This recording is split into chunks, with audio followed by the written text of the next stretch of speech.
Hi, in this video I'll show you how to hang a Foamex sign. Whether it's for your office, shop front or event, I'll walk you through quick and easy steps to put up your sign. Here's what you'll need.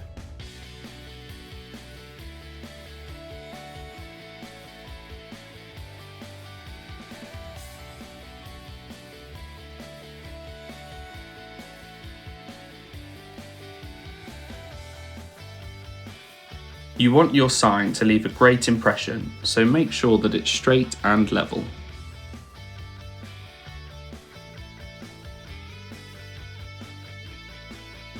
If you're attaching it to wood or to a wall, use screws and washers to prevent tearing. In this case, I'm using screw covers as washers.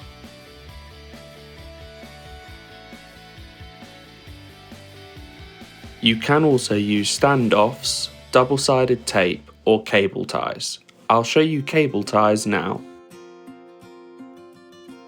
Thread the zip ties through the holes and attach it to the metal fencing.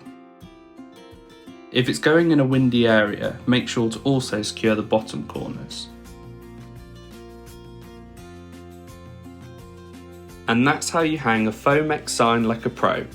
If you found this helpful, give it a thumbs up and don't forget to subscribe for more signage tips.